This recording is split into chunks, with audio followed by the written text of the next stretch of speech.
اعوذ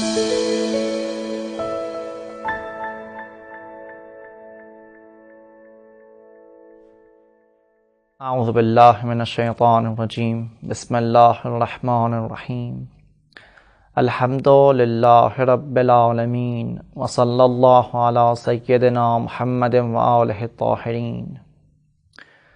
جناب سیدہ سلام اللہ علیہا اولیاء الہی میں سے ہے، اور اولیاء الہی تمام تر ہمارے لیے نمونہ اور اسوہ عمل ہے۔ اور جناب سیدہ سلام اللہ علیہا سوچ اور فکر کے حوالے سے بھی توحیدی سوچ کے مالک، عمل کے میدان میں بھی توحیدی عمل کر رہی ہیں۔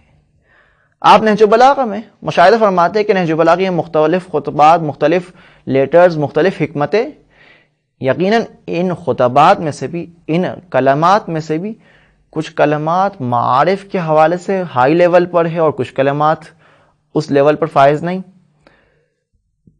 تمام تر ایک درجے کے نہیں ہیں۔ کچھ کلمات اور خطبات اس اعلیٰ معارف کے حامل ہے۔ مثال کے طور پر یہی توحیدی خطبات، اور خاص طور پر خطبہ کا سب سے پہلا، نہج البلاغہ کا سب سے پہلا خطبہ معارف توحیدی سے بھرا ہوا خطبہ ہے۔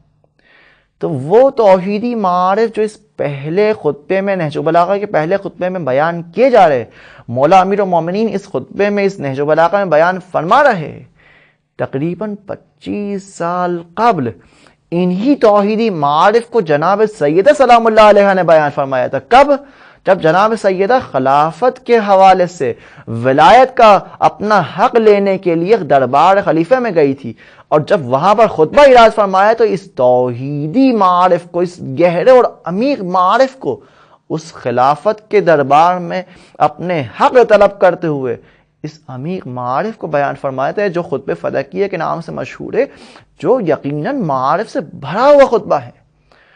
تو وہ تمام تر معارف جو امیر المومنین 25 سال بعد بیان فرما رہے، سیدہ سلام اللہ علیہ نے 25 سال قبل دربار خلیفہ میں ان عظیم توحیدی معارف کو بیان فرمایا ہے۔ لہٰذا وہی علمی رتبے پر، جس رتبے پر مولا امیر المومنین فائز ہے، اسی علمی رتبے پر جناب سیدہ سلام اللہ علیہ بھی فائز ہے۔